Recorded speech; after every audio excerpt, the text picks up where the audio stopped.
अभी आप लोग हमारा प्रतीक एंड कंपनी का जो भी हमारी मशीन्स, पैकेजिंग मशीन्स वगैरह जाती हैं, उसके साथ साथ अब हमारा पीओएस मशीन्स का भी सेटअप है। पीओएस मतलब पॉइंट ऑफ सेल्स मशीन्स में जितना भी रिक्वायरमेंट होता है, जैसे थर्मल प्रिंटर्स हो गया, स्कैनर्स हो गया, बिलिंग सॉफ्टवेयर्स हो गया, बिलिंग प्रिंटर्स हो गया, तो उसका एक अलग सा हमारा चेन स्टार्ट हो रहा है।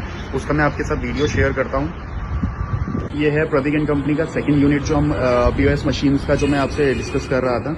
तो ये हमारा सिर्फ और सिर्फ पीओएस मशीन्स का ही सेटअप होगा। यहाँ पर जो भी पॉइंट ऑफ सेल्स हमारी मशीन्स जाती हैं, जैसे थर्मल प्रिंटर्स हो गए, scanners, billing printers, billing softwares, तो उसका हमारा सेकेंड यूनिट का ये जो सेटअप हो रहा है, यहाँ पे हमारा डेडिकेटेड सर्विस होगा सिर्फ और सिर्फ पीओएस मशीन्स का, पॉइंट ऑफ सेल्स मशीन्स का। उसमें थर्मल प्रिंटर्स आते हैं, बिलिंग रिटेल सॉफ्टवेयर्स आते हैं, स्कैनर्स होते हैं, और जो भी अपना मशीनरीज हम यूज करते हैं नॉर्मली सुपरमार्केट्स में और सुपरमार्ट्स में, तो वो हमारा यहाँ पर सेटअप होगा।